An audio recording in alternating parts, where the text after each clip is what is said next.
So now we get to the other sequel for Robert, who sent in the paid request. I'm not sure if I mentioned it was Robert in the first review. If not, I apologize. But Robert sent in a request for two reviews, Titgas and Titgas 2. Titgas 1 I liked. I wasn't big on it at first, but as years have gone on, I've grown to like the film. Not this movie. In fact, watching this movie the first time is what helped me appreciate the first one. But Robert sent in these two requests. Thank you for that. For those interested in requesting any type of videos, whether it be a topic, reaction, tier list, ranking, movie review, re-review, random thoughts, video game playthroughs, whatever the case may be, PayPal's usually the best bet. Do have a CashApp and a Patreon, people have asked. Links are down below in the info box. I'll get to those as soon as I can. And for those who sent them, thank you. I really appreciate it. If you see me doing stuff with this, my shoulder landed it wrong, so sometimes I'm doing this just to make it feel a bit better. So sorry if I feel like I'm doing spastic, funky chicken thing, so I apologize. But I'd rather talk about that than this one, because this film sucks. Kick-Ass 2 sucks. It still sucks. It sucked when I first saw it, which I did made me appreciate the first one more, and it sucks watching it now. Because I did rewatch it to see if things would change, and no. You did a director who helped write the film, Jeff Wadlow. Jeff Wadlow did Fantasy Island, the horror movie, based on the TV show, that TV show with Ricardo Montalban. Oh, they did a horror film, and he directed Truth or Dare. Remember that classic? Cry Wolf with John Bon Jovi. Never Back Down. Like, he's never made a good movie worth a shit. I don't know why he got the job. He must have polished a good knob, or he's good at polishing the knob, or he did something with sucking. Maybe that's why his movies suck. Stop sucking, dicks, and stop sucking and making movies. I don't know where I'm going with this, other than this film sucks. I'm trying to get that out there in the ether. Trying to get energy from the air. Because I felt zapped out of it watching this film again. Because I don't understand why they went in this direction of the story. The action scenes don't have the same punch. They don't have the same impact. I don't think the choreography, or more so the editing, is fairly subpar compared with the first one. And while the first film had a bit of the shaky, this felt more so. I think maybe it seemed that way. If people say no, it's not, then it didn't. In my mind, maybe it seems that way because it felt like it was more edited quicker in a lot of the fights. Where it's like boop, boop, boop, boop, and it's like, wait, what happened? Is that every single scene? No. But enough for it to be an issue. And even the scenes that aren't like that, they just, I don't know, they just didn't come off as memorable compared with the first one with Hit Girl and the hallway sequence and, Kick-Ass blowing someone up with a rocket and all this other stuff. So after the first film, which is strange, why is Kick-Ass still in high school? Because I swear McLovin said in the first movie he was 17 years old, or he's getting ready to be 17. You would think around that same time, this guy would be around 17. Kick-Ass. They say it's 3 years later. Why is he still in high school? I mean, I guess so he wasn't 17? He was just a lot younger? Even though they didn't say he was? Whatever the case. But he's still in high school, even though he looks as old as me. And Hit Girl is going to school as well. I don't know why they thought it was such an intriguing idea to show Hit Girl in high school trying to be a wannabe Mean Girls. That's really what it was. You remember that movie Mean Girls? Let's try to be that movie. Where she's dealing with these rich snobs and these ladies that, oh, you can't dance, so she visualizes a fight and she does this aerobics, gymnastic stuff, impresses people. I don't care about this Mean Girl shit. I don't care about your dealings in high school. I mean, I don't even understand why the character even cares about this. I guess you could say, well, now that her dad is dead, she wasn't able to enjoy these things, and now that she's able to see these things for the first time, she's entranced by it. Like she sees a boy band, and it seems like she's ready to get her damn panties in a twist, which if I find uncomfortable because she's still underage. I mean, she'd still be like 15 years old in this. She just did not come off as interesting or as cool or as badass as the first film.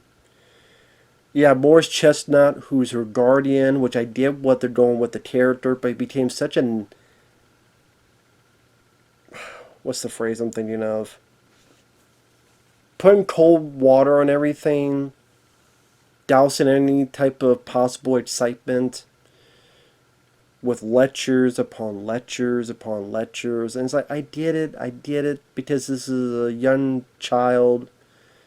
But you were such a wet blanket that it just kind of got tired of hearing about it.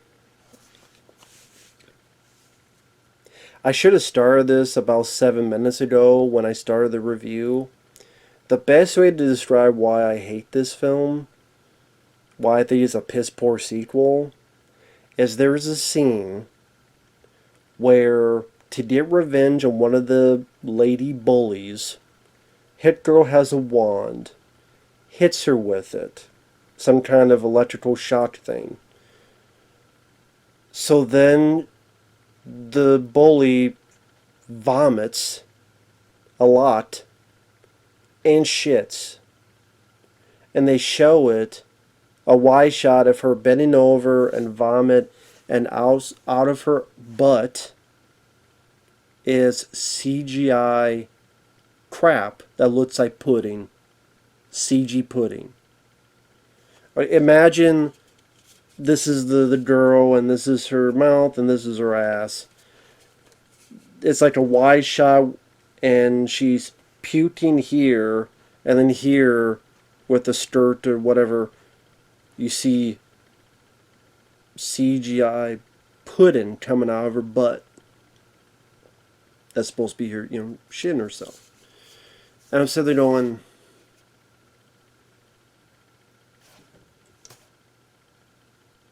really? Really? Jeff Wadlow? And I don't care if this was in the comics. There's a lot of things in comics you don't need and don't want. That's why you call you editing, choosing your battles.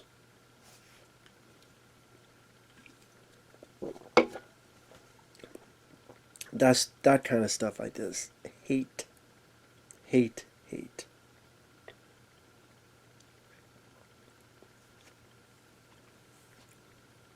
Other scenes, you got Kick-Ass undercover at one point in a white pimp fluffy outfit. Like he's getting ready to meet Starsky and Hutch. When the fight scenes happen, like I said, they're shaky. Kick-Ass meets other heroes that were influenced by him. One of them is Donald Faison, which is cool because I like Donald Faison. He doesn't have a whole lot to do. Another is Jim Carrey, who plays a character named Colonel Stars and Stripes, who's very pro, America and gun ho, and has this little bit of a, I don't know, like Jersey accent type of thing. And he's even got a dog that will go after people's dicks. Which I want to see that. I'll just watch K9 with Belushi.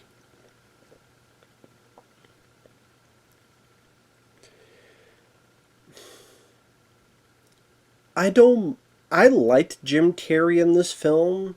Sally's not in it a whole lot. But when he appears, I thought he was fun. I wish the movie was more about him, honestly. I wish he was either in the film more, or I just want to see a Colonel Stars and Stripes movie. But no, he's in it for a little bit. Of course, as I go on, or, you know what? Let me stop for a minute. When this film came out, Jim Carrey went against the film, saying that he doesn't believe in, the violence and it's abhorrent. I'm sitting there going, well, number one, you were a fan of Kick-Ass because, what was it with, there was a talk show you did, I don't know if it was Conan O'Brien or something else, you wore the green Kick-Ass outfit. I forget which one it was, but you wore the green Kick-Ass outfit, so you were a fan. And even there's interviews where the director talks about how, oh, it's great working with him, and he was a big fan of the first film, so he was easy to work with. So you know what was in the script. You know the comic. At this point, Jim Carrey, he wasn't just going to say yes to any random sequel. See, now the cat's complaining about Jim Carrey. I guess it's a protest against Jim Carrey. If you didn't hear it, one of the cats is meowing, and I can hear it, and he's like, I understand Catanese. He's like, fuck you, Jim Carrey. I like Jim Carrey, but and I don't even like the film, but that was stupid of him to do. I want to say it was because Sandy Hook had happened, the school shooting, and so, oh my God, how dare we make a violent film? And I'm sitting there going, you do know in Dumb and Dumber, you tore a guy's heart out and you put it in a bag, a doggy bag? Remember that when you pulled the heart out? Remember that? The Cable Guy, when he was a psycho stalker trying to kill someone, which is one of your favorite films of yours you've done, to the point that you did a commentary on the film, which you never do. And you did it with the director, Ben Stiller, and then the Judd Apatow, because he helped with the script. But that was too much. You read the script, you liked the first film, and you cashed the paycheck. Part of your job is to promote the film. Listen, if you said, man, I really like the script, but man, they fucked up on the movie, I can maybe understand that. But this is like, come on, Jim. It has nothing to do with movies. Sandy Hook, any school shooting, has not a damn thing to do with movies. It's people who are mentally deficient. Someone peed in their brain and is soaked in and rotted from the inside out. Bunch of dickholes that decide to be evil and do evil things. And it wasn't a movie, wasn't a video game, wasn't a TV show. Just people say it is. Okay, fine, take away violent movies, then it'd be games. Oh, take away violent movies and games, then it'd be a book. It'd be any other thing that would have done something to trigger it, if that's your logic. Real life, the news. If that's the case, you better take out the news, because hell, the news could be just as violent and more depressing than a lot of movies. So, and that's the thing with a lot of these folks, is like they get this hypocritical stance, oh, I hate guns, and then you just show like 5 movies where they shot guns. I'm trying to think like of stuff he did afterward. I mean, you're playing a villain. I know it's more cartoony, but you're playing a villain in Sonic where I mean, you're shooting lasers, so not guns, but you're still trying to kill Sonic the Hedgehog. So, which is murder, Jim. That's called murder. But anyway.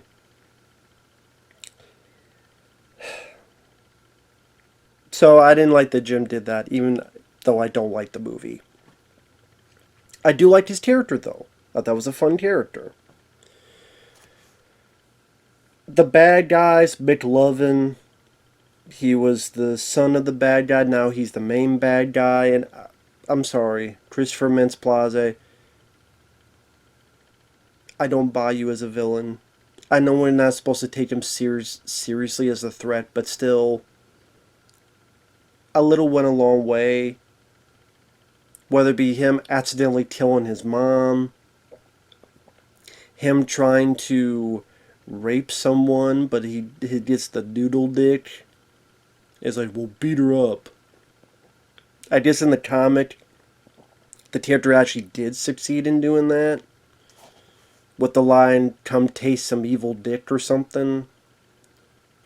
Which, that might have been in the movie too, but I guess the director's like, well, we can't go that far. Which, I'm fine. I don't like those type of scenes anyway, but the thing with this movie is just, well, many things. Like I said, it's a bad script in my opinion. It's a terribly written script too. No one cares about Hit Girl in high school, dealing with high school problems. Just seems very boring, blasé, uninteresting. That really the girl that was doing all this stuff in the first film, she's having these kind of issues? Really? Seems like a few steps backward in development. We don't need someone to crap out CGI pudding. Like I said, we don't need Kit-Kaz in a white pimp outfit and undercover. We don't need McLovin decide to be more of a villain in finding S&M that I guess his mom or dad had. So he puts on this S&M garment and says, I'm the motherfucker. I'm sitting there going, that's stupid. It was dumb. Well, that's the point. Okay, well, yeah, you had a good point, but it was still, oh, you thought it was funny. Oh, okay, I didn't laugh. Sorry. I get the joke, I just didn't think it was a funny joke. I'm the motherfucker. I'm like, yeah, you are. You sure are. Now get out of my face before I punch you in the face and say goodnight forever. Just a whiny bitch of a villain. Which I know is on purpose, but just I didn't find him interesting or funny. The other bad guys, the guy from that would be in Get Out, he's in this. Daniel Kaluuya as the character Black Death. But there's really, that's it, they throw in so many characters, but because they throw in so many characters, you never really get time to develop any of them. Like even current, Jim Carrey's character, Donald Faison's character, this character named Night Bitch that Kit-Kaz meets once, and then the next thing you know, they're screwing in a bathroom, and then when she gets attacked, then he sees her in the hospital and they break up. Speaking of that, the girlfriend in the first movie, who Kit-Kaz was lying or misleading, because she thought he was gay. He went along with it. He told her the truth. She's a bit upset that she made that assumption in the first place, but she went along with it and they were together. That seemed like someone who would be a bit more understanding, a bit more willing to go the extra mile. And this, she's in like one or two scenes where she overheard a rumor that you were banging a 15-year-old? No, he was helping Chloe Grace Moretz's hit girl out. Helping her. I'm sitting there going, really? Like, you've been going out with this guy supposedly for 3 years, and after 2-3 years, You just believe a random rumor, and you could be like, well, her dad died. Like, that's what he could have said. Like, he doesn't really explain, I can't tell you. Just say, her dad died. Okay, I'm looking after her as if it was my sister. Is that okay with you? Like, that's all you had to say. And then again, you don't just talk about cancel culture. She just believed one random rumor and then dumped his ass and never see her again. Where the hell did that come from? Why? Could she not do the film and then they come up with the dumbest reason for her to be out of the film? That was poorly written. That was stupid. That didn't make any sense. There's the villain named Mother Russia, who's like trying to be Brigitte Nielsen from. And. Or White Grace Jones. And. Pretty much she's the muscle of the group. There's a bit where she's fighting cops and they're playing. It's a Russian folk song because she's Mother Russia. But the thing is, it's the Tetris music. Now again, before it was Tetris music, it was a Russian folk song, which is why they're playing it. But at the same time, they're going to know that when you hear this, you don't think of Tetris. But do do do do do do do do do do do do do do do do. I'm sitting there going, like, people are going to assume this is like Tetris music, because most people heard this in Tetris. Is this really the right music to choose for this? I guess so. To say Tetris, Russian, that's related to Russian, so why not? I'm like, okay. Very subtle and clever of you, Jeff Wadlow. Hitler wants to be normal. I'm like, why does she want to be normal? She was so against that and wanted to adhere to the teachings of her dad in the first movie. Now she just wants to abandon all that just because the script says so? The score is such a big letdown. John Murphy does not come back. Maybe he's like, well, I wanted to work with Matthew Vaughn. The guy who did Never Bow Down, and Cry Wolf now. I'll take a pass. McLovin names his group the Toxic Megacunts. That's what he names his villain group. And I'm sitting there going, these are the jokes. If this was in the comic, then maybe it was a crappy comic. And you should have gone a different way. If it wasn't in the comic, then they did a bad job improvising and adding stuff. Again, if it was in the comic, then it definitely would not be a comic I would enjoy. I'd be like, really, dude? Really? The Toxic Mega what?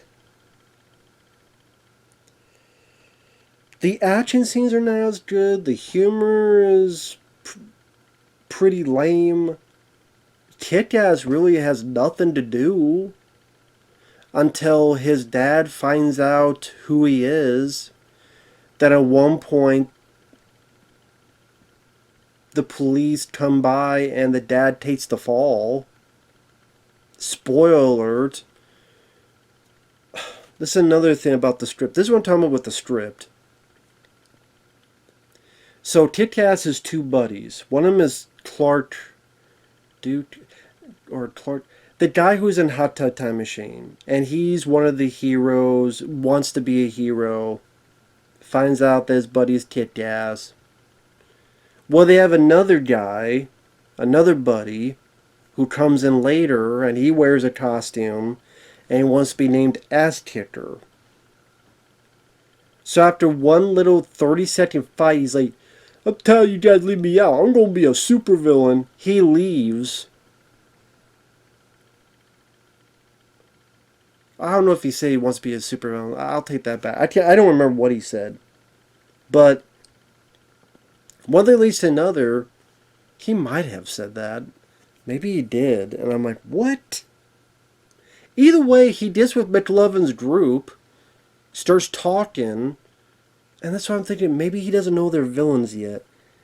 So, either way, it's stupid either way.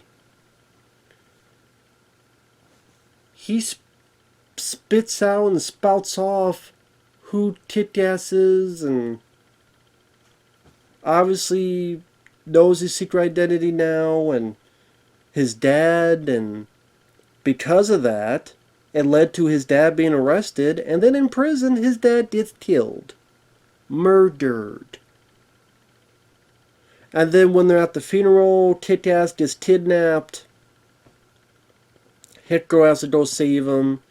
Gets on the truck, does a little bit of fighting there, which is, I didn't really care for some of the green screen background, and I don't know. Was it the worst scene ever? No, but just it still didn't have the same impact of anything in the first film. And then when the finale happens, where they're in this warehouse, I guess in the comic book he was in the city, but they couldn't afford that. So it's in this warehouse, there's all the bad guys, and then Hit Girl, Tit-Gas gets there, and then all the good guys. Oh, by this point, Jim Carrey's been murdered. Because they come in, they beat him up, they stab him, impale him, and then Mother Russia gets her legs on him and breaks his neck. So Jim Carrey's character dies in a very violent fashion, which I liked his character, and I don't know. It was sad to see him go. But they come in, you would think they would recognize, wait a minute, why is my buddy here? Wait, did you tell him about me? Did you learn from him who I was? Do you know my dad died because you did that? That never comes up. Ever. The only thing is, the one guy needs help, and Ass Kicker does the wand thing so the bad guy shits his pants again and vomits again. And then, when everything's said and done, all the heroes do the Wonder Twins, fist bump, and they never mention, why were you with the bad guys, dude? Mr. Ass Kicker, the guy who I thought was my friend, one of my two friends. Why were you there? Did you tell him about me? About who my dad was? Are you the reason my dad's dead? And the answer is, yes! But the movie never goes into that. I don't know why I'm doing this. Because I might want to punch something and because it's so stupid. Stupid. Piss poor writing, stupid. Explain to me, movie, Mr. Jeff Wadlow, Whacker, Whack Off, Wonder King, Wonder Bread, Wonder Chosen. What the fuck were you doing, Jeff? My name is Jeff. Why is this guy continuing to direct movies? Fantasy Island sucked. Truth or Dare sucked. This film sucked. I bet if I looked on my phone, he'd be directing another damn movie. Maybe he did that Night Swim movie. Maybe he did, and that film sucked too. I don't know what other films he did after Truth or Dare, Fantasy Island. I bet he's still directing. I guess somehow these... Maybe those two movies made money. I don't know, man.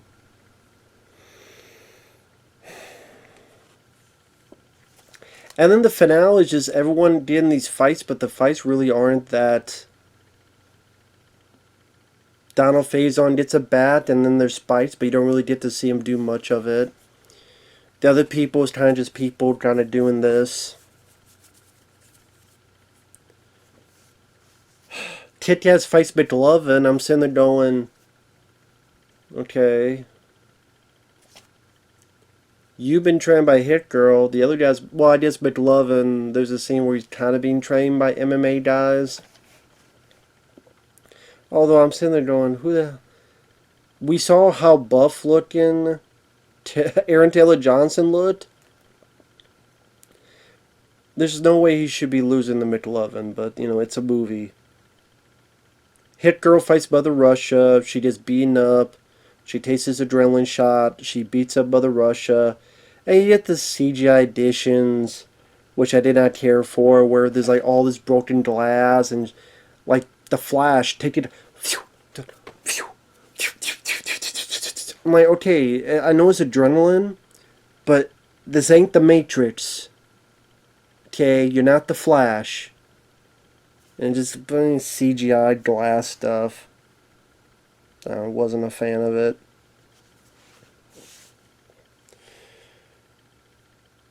So she kills Mother Russia.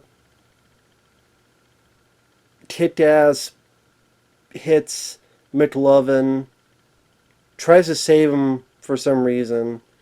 And then he falls and gets bit, you think killed by a shark.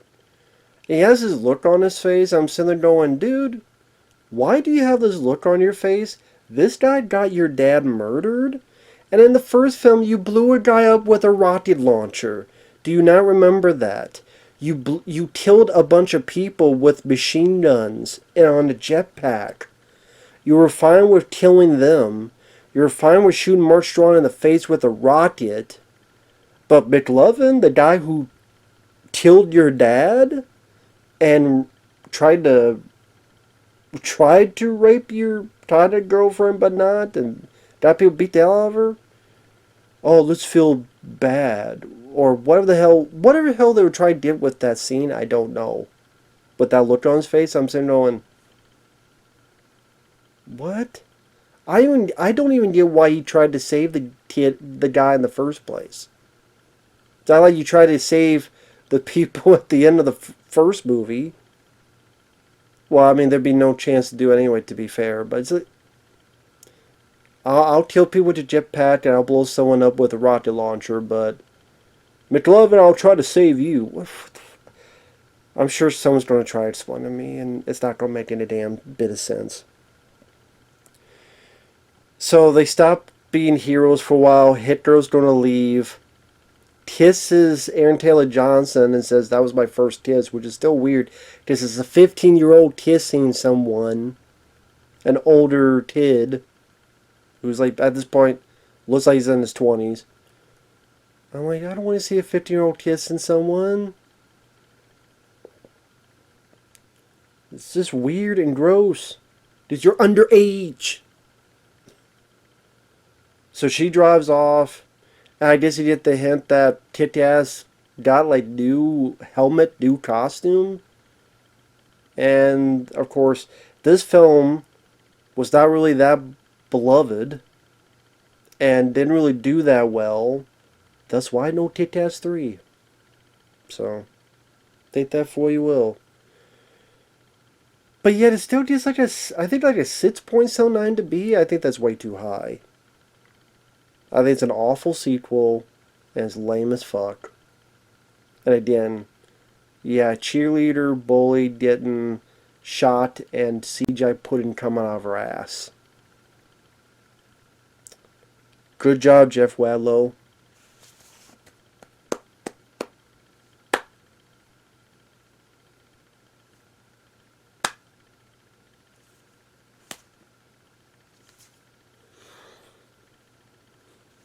Thank you, Jeff.